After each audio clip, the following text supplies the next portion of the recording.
from a virgin womb to save us all, for he was well pleased to accept crucifixion in the flesh and even to undergo death, and to raise all those who had died from the bonds of hell by his arising to life. So I'm 9 years old, and in my third or fourth year of piano lessons, and probably a year into my brief stint as a boy chorister.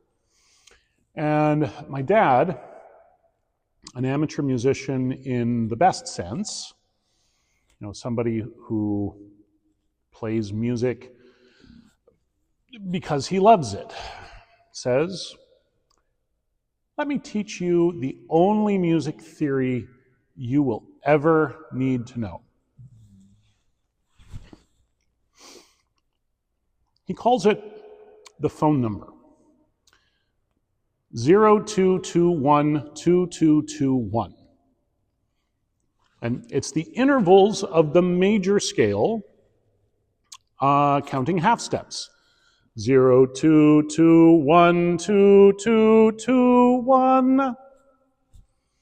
No question it was useful. It checked out with the keys on the piano, and when I started playing the guitar, it checked out with the frets. So remember that. 02212221.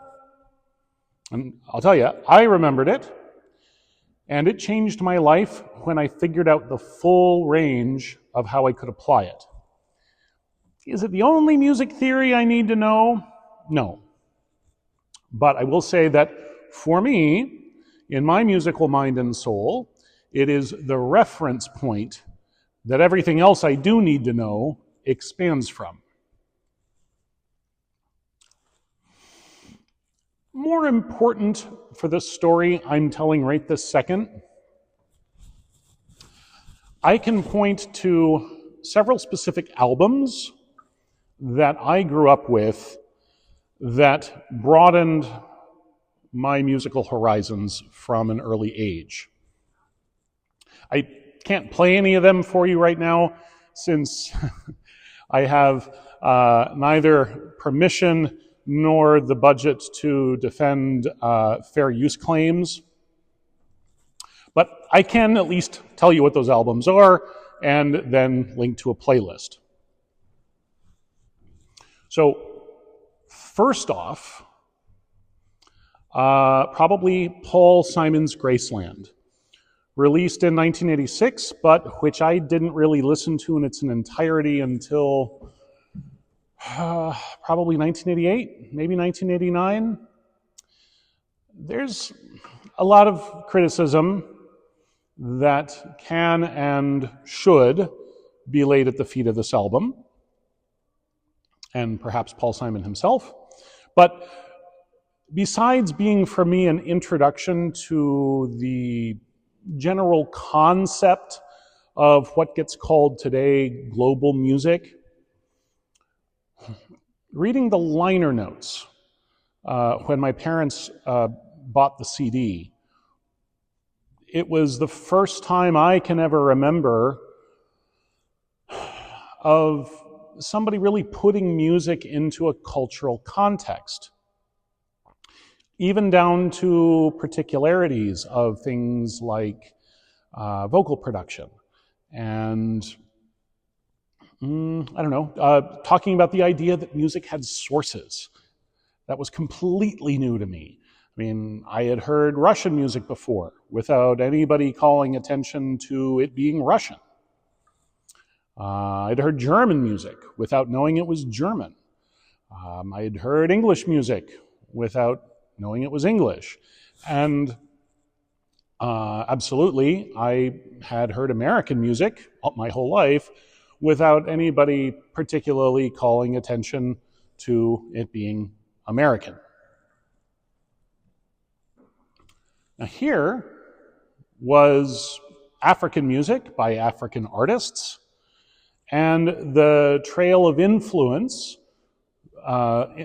from and collaboration with those African artists was fundamental to the music story. And yeah, that was the first time I'd ever been introduced to that kind of idea.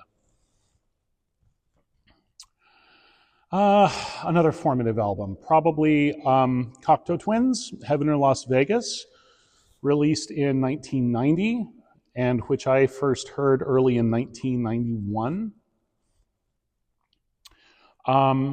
This was maybe the first time I was exposed to the idea of pop music, in particular, creating soundscapes, I guess we could say.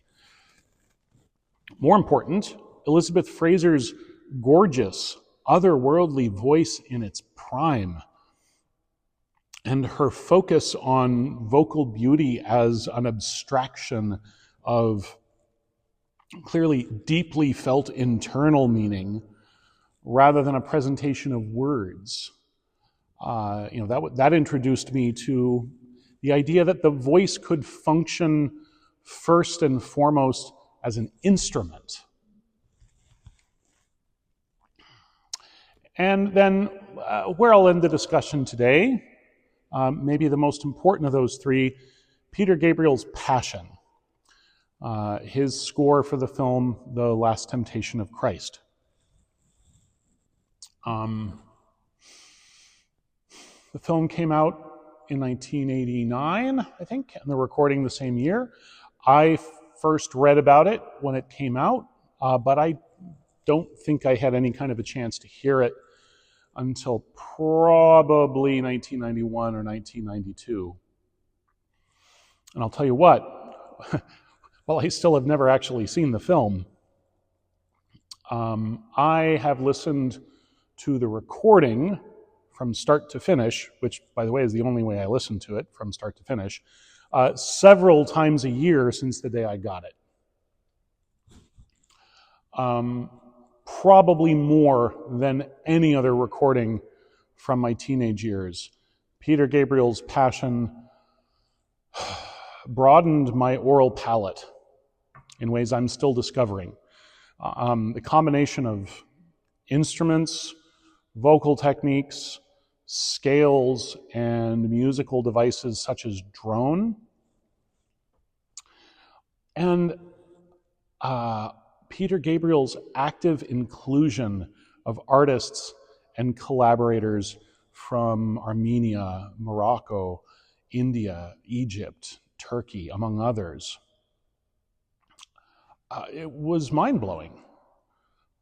Certainly when I was 14 or 15, and to this day, it is an ongoing source of inspiration for me, as incidentally is the companion album, Passion Sources.